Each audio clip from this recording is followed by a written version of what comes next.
என்னது இட்லி? எப்பா இட்லி போட்ட ஏசமான எவ்வளவு பெரிய பூகம் வந்தாலும் சரிடா, நீ ஒரு ஆள் எஸ்கேப் ஆயிருப்பா. வெல்கம் டு ஐரக்ஷன் சேனல். எங்களோட வீடியோஸ் உங்களுக்கு பிடிச்சிருந்ததுன்னா லைக் பண்ணுங்க, கமெண்ட் பண்ணுங்க, ஷேர் பண்ணுங்க, மறக்காம சப்ஸ்கிரைப் பண்ணுங்க. ஓகே, இப்போ என்ன வீடியோ பார்க்கணும்? எறும்பு முருகேசு சேனல் தான் பார்க்க போகிறோம். ரீஸ்டாப்பட்ட வீடியோ தான் பார்க்க போகிறோம். பார்க்கலாமா? டோலர்களே, இந்த வீடியோ யாரோட மனதையும் புண்படுத்துறது நோக்கமில்ல பாத்துக்கங்க. அதையும் மீறி எந்த டோலரோடைய மனதாவது புண்பட்டா அதுக்கு கம்பெனி பொறுப்பு இல்ல. என்ன எருமா முருகேசா சேனல்ல கடந்த 2 வருஷமா பாலையா வீடியோ ஒண்ணு கூட வரலையா? எது அப்படியா? இல்லையே, வந்துச்சு. சப்ஸ்கிரைபர்ஸ் எல்லாருக்குமே தெரிஞ்சிருக்கும். கிராவிட்டி ஸ்டார் போனவாட்டி போட்டா ஒரு மோசம். நடிப்பு அரக்கன். நான் தான் உங்க தமிழ்நாட்டின் நடிப்பு அரக்கன். நடிப்பு அரக்கன் பாலையா இல்லாம நம்ம சேனலே கிடையாதுன்னு சொல்லலாம். நம்ம சேனலோட இனிஷியல் வளர்ச்சியில பாலையாவோட பங்களிப்பு அளப்பெரியது. ஒப்பி அவரோட பங்களிப்புல தான் சேனலே ஓடிச்சுன்னு வைங்களேன்.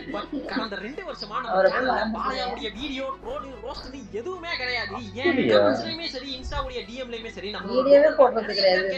பாலையா வீடியோ ஒண்ணு கூட மாஸ்டருக்கு ஒரு வீடியோ அதான் ஏன் எஸ் ஐ டிவோர்ஸ் பாலையா. எப்ப கல்யாணம் பண்ணீங்க? காப்பிரைட் ப்ராப்ளமா? ஃபேன்ஸ் எல்லாம் ஒண்ணு கூடி அடிச்சிட்டாங்களா? இல்ல. பாலையா கண்டென்ட்க்கெல்லாம் இப்ப வியூஸ் வரது இல்லையா? இல்ல. என்னதான் ஆச்சு? பாலையா நல்லா அடிக்க ஆரம்பிச்சாங்க. எதுங்க பகவான் கேசரி ரோஸ்ட்? இதுக்கு அப்புறமா எப்படி ஒரு பாலையா படத்தை ரோஸ்ட் பண்ண முடியும்? இல்ல நான் கேக்குறேன், எப்படி ரோஸ்ட் பண்ண முடியும்?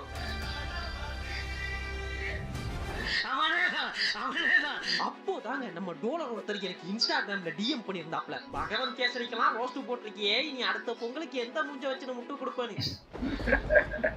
My house is smaller with me putting a fight poking my chest. Oh, I will. அப்போ முடிவு பண்றேன் மறுபடி ஓஜி கண்டென்ட் எல்லாம் பண்றேன். அதுவும் இந்த வாட்டி ஒரு வேடம் 2 வேடம் இல்லைங்க, நம்ம கிராவிட்டி ஸ்டார் 4 வேடங்களில் தன்னோட ஆயக்கலைகள் 64ல 2 ஸ்பெஷல் டேலண்ட மட்டும் எடுத்து விட்டு சிங்கர் டான்சர் என அசத்தும் குப்பத்து ராஜா அகில யூனிவர்ஸ் ஸ்டார் இந்த படத்துல தன்னோட எல்லா கலைகளையும் ஒரேடியா காட்ட போறதால 18 வயசு கீழே உள்ளவங்க, இதயம் பலவீனமானவங்க, பிரெக்னன்ட் லேடிஸ் பார்க்காதீங்க. சோ வணக்கம் டோலர்களே. என்ன படம் தெரியலையே, இது எந்த படமும் பார்த்த மாதிரி இல்லையே. யாரும் மத்தவங்க யாரும் ரோஸ் போட்ட மாதிரி இருக்கு அந்த வீடியோ. நடிப்பு அரக்கனுக்கு ஆயக்கலைகள் 64 இருந்தாலும் இந்த படத்துல தன்னோட நடிப்பு திறமைக்கு தீனி போட்டிருக்காப்ல. சோ அந்த நவரசங்கள்லாம் இருக்கும் இல்லையா, அதெல்லாம் புளிச்சு தள்ளி இருக்காப்ல. ஒவ்வொன்றா பார்க்கலாமா? ஆச்சரியம், காதோ, லவ், மேகாவா, பயம், ஆச்சரியம், கோமா, அருவருப்பு, வீரம்,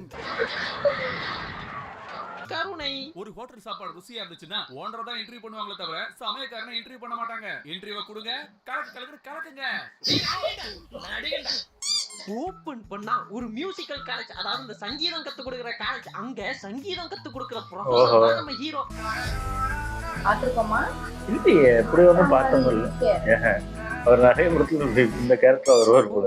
அப்ப உங்க ஹீரோ பாட்டு பாட போறாரா? அடுத்து என்னதான் பண்ண போறாரு உங்க ஹீரோ? பாட்டு பாட தெரிஞ்சவன் பாடினா அது பிரமாதமா இருக்கும். ஆனா அந்த பாட்டே பாட்டு பாடுனா you mean?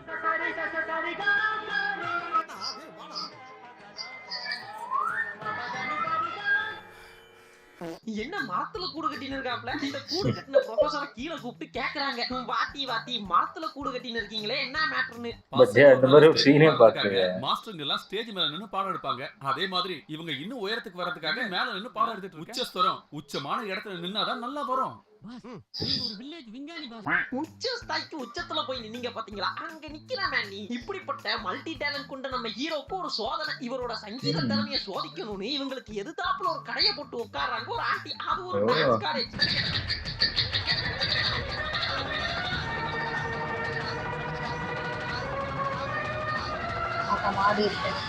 அப்படியா? ஐயோ 5 பைசா கூட இல்லையே. நான் பரதநாட்டியம்ல வணக்கம் சொன்னேன். எங்க அந்த சிம்பன்சியை காணோம்? டேய், இது ஜெயபிரதா இல்ல மேடம்? நீங்க டான்சர் ஆச்சே, நல்லா டான்ஸ் ஆடுவீங்களே, இங்க வந்து என்ன மேடம் கராத்தே குங்ஃபூ எல்லாம் கத்து கொடுத்துட்டு இருக்கீங்க? சரிதான், நல்லா இருக்குடா உங்க வியாபாரம்? மியூசிக்கல் காலேஜுக்கு காம்படிட்டர் டான்ஸ் காலேஜ் நல்லா இருக்குடா. இப்படி தாங்க இந்த கராத்தே கத்து கொடுத்த ஆண்டி சொல்றாங்க. பாத்துருக்கோமோ இதே மாதிரி டான்ஸ் ஆடுற ஒருத்தன் நம்ம காலேஜுக்கு வேணும். அதுக்கு நீங்க மிர்ச்சி சிவா தான் கூட்டிட்டு வரணும். ஆமா ஆமா ஆமா இவரு ஸ்டார்டிங் பார்த்த மாதிரி இல்ல ஸ்டார்டிங் நடுவுல தான் காமிச்சிருப்பாங்க, அதனால நமக்கு தெரியல. No no no no no no no no Mirchi சிவாக்கு மேல ஒருத்தன் இருக்கான். டான்ஸ் ஆடுறதுக்குனே ஒருத்தன் இருக்கான். அவதாரம் 2 டான்ஸரோட என்ட்ரி. ஆமா ஏன் கேக்குற? உனக்கு என்ன பைசா Style. இல்ல ஸ்டைல்ஸ்.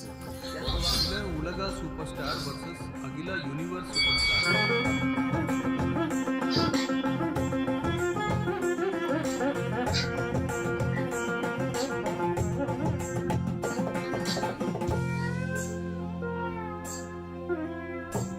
என்ன தலையை வெட்டின ஆடு மாதிரி துடிச்சிட்டு இருக்கிறான். Draw the match. என்ன டான்ஸ்ன்ற பேர்ல டிக்கிய தூக்கின்னு நடக்கிறது. அப்போ சொல்றது சந்திரமுகி ஜோதிகாலாம் வந்து போறாங்க. ஒரு சின்ன திருத்தம், நம்ம கிராவிட்டி ஸ்டார் போட்டதுக்கு அப்புறமா தான் அதை ஜோதிகா காப்பி பண்ணிருப்பாங்களே தவிர இதுதான் ஆர்ஜின். இன்னொரு ரெஃபரன்ஸ் சொல்லவா, இந்த படத்துல கிரிஞ்சி ஸ்டாரோட பேரே பாலகிருஷ்ணா தான். அவதாரம் 1 சிங்கர் பாலா, அவதாரம் 2 டான்சர் கிருஷ்ணா. இதான் நான் கண்டுபிடிச்சது. ஜப்பான்கார என்னென்னமோ ஓ கண்டுபிடிக்கிறான். பாலகிருஷ்ணா தான் பாலா. கண்டுபிடிச்சிட்டு இப்படி கேர்ள்ஸுக்கு மட்டுமே காலாகாலமா டான்ஸ் சொல்லி கொடுத்துன்னு இருக்க கேர்ள்ஸ் ஸ்பெஷலிஸ்ட் டான்சர் கிருஷ்ணாவை அந்த ஆண்டி கூட்டிட்டு போறாங்க. நீ நினைக்கிற மாதிரிலாம் ஒண்ணும் இல்ல. எதுக்கு கூட்டிட்டு போனாங்க? அந்த சங்கீத காலேஜை விட இந்த டான்ஸ் காலேஜை முன்னாடி கொண்டு வரணும். ஏலே இதுக்கு நீ தாமலே சரியான ஆளு அப்படின்னு சொல்றதுக்காக கூட்டிட்டு போனாங்க. இல்ல எனக்கு புரியலன்றேன். ஒரு வட்டி கடைக்காரனுக்கு ஒரு வட்டி கடைக்காரன் காம்படிஷனா இருக்கலாம், ஒரு பெட்டி கடைக்காரனுக்கு ஒரு பெட்டி கடைக்காரன் காம்படிஷனா இருக்கலாம். இது என்னங்கடா புது பொருளையா இருக்கு? ஒரு டான்ஸ் காலேஜுக்கு மியூசிக் காலேஜ் காம்படிஷன். ஆனால் இதெல்லாம் நடக்கும். ஏன்னா இது அகில யூனிவர்ஸ் ஸ்டார் படம்ல. நீ என் காலேஜ்ல ஜாயின் பண்ணிட்டீனா உன் டான்ஸ பாக்குறதுக்காக நிறைய பேர் ஜாயின் பண்ணுவாங்க. அதுக்கப்புறம் அந்த கல்யாணி காலேஜ் இருக்கிற இடம் தெரியாம போயிடும். வாத்தலைவா இனிதான் கிரிஞ்சி ஸ்டாரோட ரகளைகள்லாம் ஆரம்பம். அந்த ஆண்டி கூட்டிட்டு வந்தது என்னமோ டான்ஸ் கத்து கொடுக்கதான். ஆனா நம்ம கிராவிட்டி ஸ்டார் வந்தது என்னமோ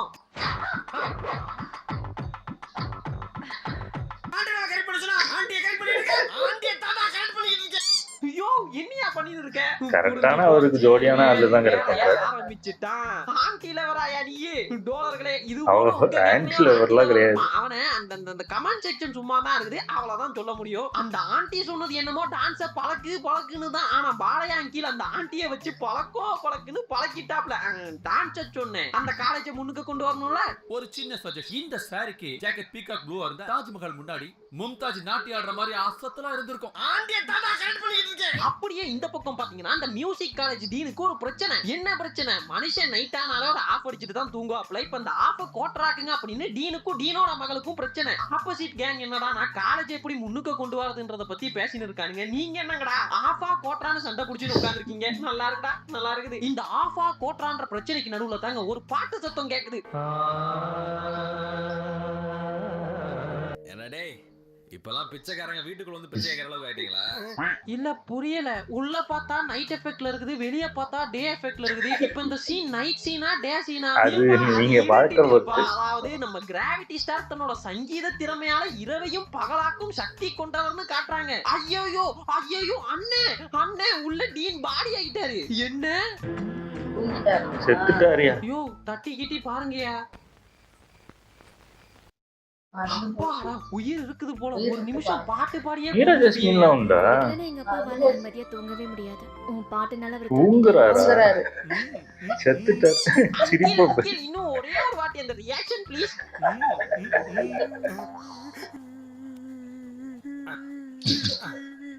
எப்படி இருக்கு? ஐயோ சீரியஸா எடுத்தாங்க அந்த படம். பாவம். ஏன்பா முருகேசா, இந்த படத்தோட கதை தான் என்ன? கதையா? அதெல்லாம் ஒண்ணும் கிடையாதுங்க. ஒரு பக்கம் இந்த டான்சிங் காலேஜ் இருக்குது, அது இருக்குது. இன்னொரு பக்கம் இந்த மியூசிக் காலேஜ் இருக்குது, அது இருக்குது. அவ்வளவுதான். இல்ல நீங்க ஏன் கேக்குறீங்கன்னு புரியுது. இந்த டான்சிங் காலேஜ்ல இருக்க டான்சிங் கிருஷ்ணாவும் மியூசிக் காலேஜ்ல இருக்க சிங்கர் பாலாவும் ஒரே மாதிரி இருக்காங்களே, இவங்க 2 பேரும் யார்? இவங்க 2 பேருக்குள்ள இருக்க கனெக்ஷன் கியா அப்படின்னு கேட்டீங்கன்னா இதே டவுட் டைரக்டருக்கும் வந்திருக்குது. அதனால அந்த படத்துல ஒரு சீன் இருக்குங்க. இந்த மியூசிக் காலேஜோட டீனோட மகளும் டான்சர் கிருஷ்ணாவும் எதேச்சியா சந்திச்சுக்கிறாங்க. இருக்கணும்.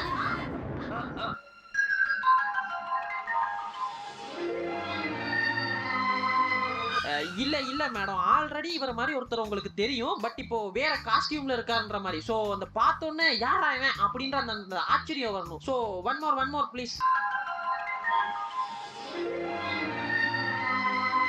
ஐயோ மேடம், ஆல்ரெடி பர்சனலா உங்களுக்கு தெரியும். மறுபடியும் வர வரலையா? பாக்குறீங்க. யாராயுமே அப்படின்ற அந்த ஆச்சரியம், அந்த ஷாக் இதெல்லாம் வேணும். One more. இதெல்லாம் ரொம்ப ஒரு அட போங்கயா, ரியாக்ஷன் கொடுக்க சொன்னா என்னங்கடா திருவிழால காணாம போன குழந்தை மாதிரி முழிக்குது. இது என்ன பிரமாதம்? இன்னொரு மேட்டர் இருக்குது. இப்போ அந்த பொண்ணு டான்சர் கிருஷ்ணாவை பார்த்தது இல்லையா? பொண்ணுக்கு பார்த்தவுடன் காதல். என்னடி அப்படி பாக்குறவன? அவரை பார்த்தா அப்படியே காலேஜ் மாஸ்டர் பாலா மாதிரியே இருக்காரு. ஆனா ஒரு சின்ன டிஃபரெண்ட் இருக்கு. எங்க பாலா சித்தா இவர் அப்படி கிட்டா. என்ன ஒரு கருமாந்திர காட்சி, ஐ மீன் கண்கொள்ளா காட்சின்னு சொல்ல வந்தேன். இவங்க ரெண்டு பேரும் ஒரே மாதிரி இருக்காங்க அப்படின்ற ஷாக்கெல்லாம் கிடையாது. டைரக்டா லவ் தான். டான்சிங் காலேஜ்ல டான்ஸ் கத்து கொடுக்குற கிருஷ்ணாக்கு அதே காலேஜ் ஆண்டி மேல லவ். ஆனா மியூசிக்கல் காலேஜ் டீன் பொண்ணுக்கு கிருஷ்ணா மேல லவ். இப்போ என்னங்கடா இந்த டூடுக்கெல்லாம் ஃபயர் எடுத்து தெரியுறீங்க? 2007லயே நம்மால டூடு எடுத்துறடா. இப்போ இவங்களோட அந்த காவிய காதல் இருக்குதுல, அத சிங்கர் பாலா கிட்ட சொல்றாங்க. அவர் ஒரு ஐடியா தராப்ல, நீ வேணும்னா அந்த காலேஜுக்கு டான்ஸ் பண்றதுக்கு இவரே ஐடியா கொடுக்குறாரு. நல்ல ஐடியா. பொண்ணும் போயிடுறாங்க.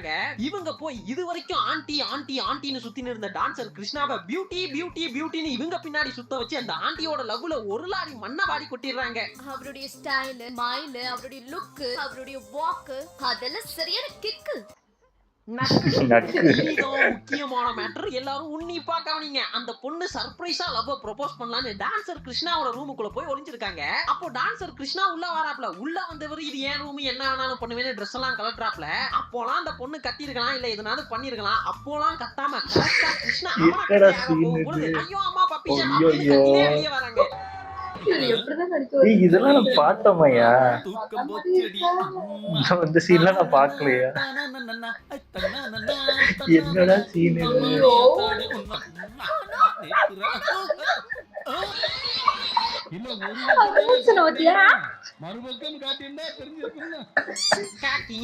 பார்க்க போனது உறுதி. சீன் பின்னாடி காட்டப்படுது சரதா. பாலா கொடுத்த அந்த ஐடியா நம்பர் 1 தான் கிங்கினி மிங்கினியோட முடிஞ்சதால ஐடியா நம்பர் 2 கொடுக்குறாப்ல. அதாவது தூங்கும் பொழுது 2 கையையும் பொத்துனாப்புல வச்சுட்டு தூங்குனீங்கன்னா அந்த கைக்குள்ளார வேர்க்கும். அப்படி வேர்த்ததுன்னா அந்த பையன் உன்னை லவ் பண்றான்னு அர்த்தமா. 2 கையும் சேர்த்து தலைக்கு கீழே வச்சுக்கிட்டு ஒரு சைடா படுத்துக்க. அந்த நேரத்துல கை வேர்க்கும். வேர்த்துச்சுன்னா காதல் தான்.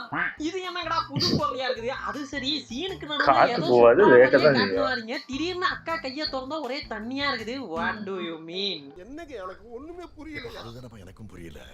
இல்ல இதுக்கு பேர் வேறயா? இல்ல இதுக்கு பேர் தான் கேக்குறேன். அப்படின்னா காதல் வந்துருச்சு. காதல் வரது இருக்கட்டும், இந்நேரம் ரூமுக்கு நீயே வந்த.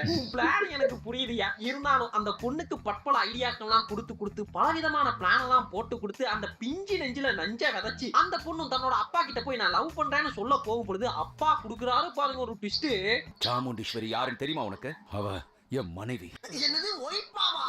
எது டான்ஸ் காலேஜ் டீனு உங்க ஒய்ஃபா அப்படின்னு நீங்கலாம் நினைக்கிறதுக்குள்ளார இன்னொரு பக்கம் அந்த சிங்கர் பாலா டீனுக்கு ஒரு லெட்டர் எழுதி வச்சுட்டு தலைமறைவாயிடுறாப்ல. இது என்னோட டீனுக்கு வந்த சோதனை. சரி நம்ம பொண்ணோட லவ் மேட்டருக்கு நம்ம தானே போய் பேசணும்னு அந்த டான்ஸ் காலேஜ் அதாங்க முன்னாள் வைஃப் அவங்க கிட்ட போய் டீன் பேசுறாப்ல. ஆண்டிக்கு ஒரே ஷாக்கு. ஒரு காலத்துல நம்மள ரூட் விட்டுக்கிட்டு இருந்த பையனுக்கு இப்ப என் பொண்ணு கேக்குதா? It's okay shit happens. இருந்தாலும் நான் பேசுறேன் மாப்பிள்ளை கிட்ட அப்படின்னு டான்சர் கிருஷ்ணா கிட்ட போய் பேசுறாங்க. இவன் பாலா மாதிரி இருக்கானே. இவன் தான் கிருஷ்ணா. என்ன அவ்வளவுதான் ரியாக்ஷனா? யூ ரியாக்ஷன்னா எப்படி இருக்கணும் தெரியுமா? இவன் பாலா மாதிரி இருக்கானே. என்னடா மொட்டை அடிச்சியா?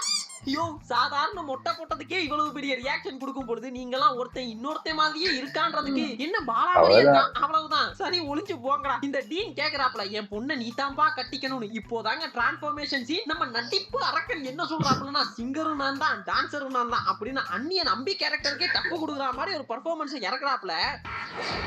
சார் நான் தான் சார். நான் உங்களை விட்டுட்டு எங்கேயாவது போவனா சார்? இவன் தான் என் பாலா. பாக்கவும் அவன மாதிரியே இருக்கான். இவன் பேச்சு அவன மாதிரியே இருக்கு. நோ மேடம், ஐ அம் 100% straight. கிருஷ்ணா சார்ல சுப்ரமணியா. எம்ஜிஆர் பாத்திருக்கேன், சிவாஜியை பாத்திருக்கேன். இந்த மாதிரி ஒரு நடிகரை பார்த்ததே இல்லடா. ஓபன் பண்ணா பிளாஷ்பேக்குக்கு போறாங்க. இப்போ அவதாரம் 3 குப்பத்து ராஜாவோட என்ட்ரி. ஓஹோ ஹேய் யாராது பாலையா படத்துல டிஆர் காட்டுறது? நோ அது பாலையா தானா? இதே பாலையாவா? அட ஆமா. இந்த டிஆர் கிட்டப்ல இருக்க குப்பத்து ராஜா ஒரு குப்பத்துல இருக்காப்ல. அப்போதான் ஹீரோயின் என்ட்ரி. தம்பி அந்த ஜோடி எப்படி இருக்கு? அப்பாவும் புள்ளையும் மாதிரி இருக்காங்க. தம்பி அந்த ஜோடி எப்படி இருக்குன்னு சொல்லு. தாத்தாவும் பேத்தியும் மாதிரி இருக்காங்க. ஐயோ கரெக்டா சார். அந்த ஜோடி எப்படி இருக்கு? என்னம்மா இந்த அவரோட மகளுக்கு எதுவும் கல்யாணமா? கரெக்டா அட இருக்கும். ஜெய், என்னங்கடா இது ஸ்னேகாக்கு வந்த சோதனை. தலைவன் படம்னாலே 2 ஹீரோயின் இல்லாம படமே இருக்காது. சரி நம்ம கதைக்கு வருவோம். இப்படி டிஆர் கிட்டப்ல இருக்க குப்பத்து ராஜாவை துரத்தி லவ் பண்றாங்க ஸ்னேகா. சரி நம்ம கல்யாணம் தான் கட்டிக்கலாம் அப்படின்னு ஸ்னேகாவோட அம்மா கிட்ட போய் ஸ்னேகா பேசுறாங்க. ஸ்னேகாவோட அம்மா யாரு? அந்த டான்ஸ் காலேஜ் ஆண்டி. ஐயோ நீ திரும்ப ஒரே ஃபேமிலிக்குள்ள தான் சுத்தின்னு இருக்க. அதாவது என்னன்னா, இந்த அம்மாக்கு மியூசிக் காலேஜோட டீன் இருக்கார்ல, அவங்க 2 பேருக்கும் 2 குழந்தை. ஒன்னு ஸ்னேகா, இன்னொன்னு மீரா ஜாஸ்மின். ஸ்னேகா லவ் பண்றாங்கன்னு சொல்லிடுறாங்க. அதுல அந்த ஆண்டி காண்டாகி சி குப்பத்து போய் எல்லாம் லவ் பண்ணுவேன் அப்படின்னு குப்பத்து ராஜாவோட அம்மாவை கூப்பிட்டு குப்பையா பேசி அனுப்பிடுறாங்க. அதுல டிப்ரெஷன் ஆன அவங்க அம்மா தற்கொலை பண்ணிக்கிறாங்க. அத பார்த்து ஸ்னேகாவும் தற்கொலை பண்ணிக்கிறாங்க. அப்போ முடிவு பண்றாப்ல கிரிஞ்சி ஸ்டார், ஏய் ஆண்டி உன்னை பழி வாங்க நான் 2 அவதாரம் எடுத்து வருவேண்டி. டேய் இதை விட ஒரு கிரிஞ்சான ஃபிளாஷ்பேக் காட்டுறவனுக்கு ஒரு லைஃப் டைம் செட்டில் பண்றான். ப்ரோ அது சரி, கிராவிட்டி ஸ்டார்லாம் சொல்றீங்களே, இந்த படத்துல குரலி வித்தை எதுனாவது? அஃப்கோர்ஸ் ஓ இதுவா ஞாபகம் வந்துச்சு. எம்ஜிஆர் போட்டாருன்னு நினைக்கிறேன். ஆமா ஒரு சீன் மட்டும் போட்டுருப்பாரு. ஃபுல் படம் காட்டியிருக்கோம், கொஞ்சம் கொஞ்சமா முக்கியமான சீன் மட்டும் போட்டு. டேய் இதெல்லாம் ஓஜி சீன்ரா, இதெல்லாம் பாக்குறதுக்கே கொடுத்து வச்சிருக்கணும். ஏன்னா ரீசெண்டா அவரோட ஒரு படம் பார்த்தேங்க, ரோஸ்ட் பண்ணலான்னு தான் பார்த்தேன். இந்த தாக்கு மகாராஜான்னு ஒரு படம் வந்திருக்குல்ல, அந்த படத்தை அதுல எல்லாம் மனுஷன் திருந்திட்டாருங்க. ரோஸ்ட் பண்ற மாதிரி எல்லாம் ஒண்ணுமே கிடையாது. அதுல இந்த பிஜிஎம் எல்லாம் தமன் பிச்சுட்டா இருப்போங்க. சோ அதனால இனிமே ஓஜியோட ஓஜி சீன் எல்லாம் பார்க்க முடியாதுன்னு நினைக்கிறேன். பழைய படங்களை இப்படி பார்த்து ரசிச்சுக்கிட்டாதான் உண்டு. சரி அந்த கிளைமேக்ஸ்ல என்னத்தான் ஆச்சு அதை செப்பு அப்படின்னு கேட்கறது புரியுது. கிளைமேக்ஸ்ல வேற என்னங்க ஆகும்? மீரா ஜாஸ்மினா கல்யாணம் கட்டிக்குவாரு, அவ்வளவுதான். என்ன ஸ்னேகாவை லவ் பண்றாரு, அப்புறம் அவங்க அம்மாக்கே ரூட் விடுறாரு, அப்புறம் ஸ்னேகாவோட தங்கச்சியே கட்டிக்கிறாரு. இது எல்லாம் இப்படி இருக்கணும். ஆமா ப்ரோ, இந்த 4 அவதாரம்னு சொன்னீங்க, 3 காட்டிட்டீங்க, 4வது எங்க? அப்படி ஒண்ணும் தெரியலையே, ஸ்னேகாவை பழி வாங்கின மாதிரி இருக்கு. இது எதுக்கு? என்னவா ஏன் ஆக்சுவலி இந்த படத்தை யாரோ எவரோ எடுத்திருப்பாங்கன்னா நினைக்க கூடாது. இந்த படத்தோட டைரக்டரே பி வாசு, ஹீரோயின் ஸ்னேகா, மீரா ஜாஸ்மின், ஜெயபிரதா. பாருங்களேன் எவ்வளவு பெரிய நட்சத்திர பட்டாளமே நடிச்சிருக்காங்கல்ல. 2007ல தாங்க இந்த படம் வந்தது. அப்போலாம் அந்த படத்துல நடிச்சிருக்கவங்க எல்லாம் கரியரோட உச்சோன்னு நினைக்கிறேன். அப்படிப்பட்ட இவங்க எல்லாம் சேர்ந்து அப்போ ஒரு பிஏ கிண்டி இருக்காங்க. பி வாசு சார் என்ன சார் இதெல்லாம் சந்திரன் முடிச்சிட்டு டைரக்டா வந்திருப்பீங்க. ரொம்ப நாளைக்கு அப்புறமா நம்மளோட ஓஜி சப்ஸ்கிரைபர்ஸ் எல்லாம் என்ஜாய் பண்ணிருப்பீங்கன்னு நம்புறேன். நானும் இந்த வீடியோவை என்ஜாய் பண்ணேன். அப்புறம் போறதுக்கு முன்னாடி கீழே பாருங்க, நம்ம சோசியல் மீடியா லிங்க் போற பக்கல சும்மா ஃபாலோ பண்ணிட்டு போங்க. இன்ஸ்டாகிராம்ல வீடியோ போடலாம்னு இருக்கேன், அதனால இன்ஸ்டாவை ஃபாலோ பண்ணி வச்சுக்கோங்க. அப்புறம் என்னங்க, இன்னொரு ரோஸ்ட் இல்லாத ரோஸ்ட் வீடியோல மீட் பண்ணலாம். அதுவரை நன்றி, வணக்கம். நல்லா இருந்துச்சு. ஆனா இது ஃபர்ஸ்ட் பார்க்கும்போது அந்த சீன் மரத்துல இருந்ததுலாம் டக்குன்னு கிளிக் ஆகல. அதுக்கப்புறம் தான் எங்கேயோ பார்த்த ஒரு ஃபீல் வந்துச்சு எனக்கு தெரிஞ்சு. கொஞ்சம் கொஞ்சம் தோணுச்சு, ஆனா எங்க பார்த்தோம்னு ஞாபகம் இல்ல. ஆமா இது எல்லாமே ஒரே மாதிரி இருக்கனால தெரியும். எல்லாரும் ஒரே ரேப் போட்டு அடிச்சா என்ன பண்றது நம்மளும்? யார் அடிக்கிறாங்கன்னு மறந்து போயிருது. ஒரு ஆள் போட்டு பாந்து கட்டிட்டு இருக்காங்க. நல்லா இருந்துச்சு எல்லா இதுவும். ஆனா அந்த ஜட்டி சீன் நான் இன்னும் மறக்கவே மாட்டேன். அப்படி இல்ல, அப்போ ஏதாவது பயங்கர எமோஷனலான சீன் தான் அந்த மாதிரி ஜட்டி சீன்லாம் வைப்பாங்க பெரிய ஹீரோக்கெல்லாம். இப்படி ஒரு சீனை நான் இவருக்கு எதிர்பார்க்கவே இல்லை. அதுக்கு ஆயிட்டு வரையும் அதுக்கு அவரு கொடுத்த ரியாக்ஷன் தான் இன்னும் எனக்கு திருப்பி நல்லா இருந்துச்சு. ஓகே, எங்க வீடியோஸ் உங்களுக்கு பிடிச்சிருந்தா லைக் பண்ணுங்க, ஷேர் பண்ணுங்க, கமெண்ட் பண்ணுங்க, மறக்காம சப்ஸ்கிரைப் பண்ணுங்க எல்லாருக்கும்.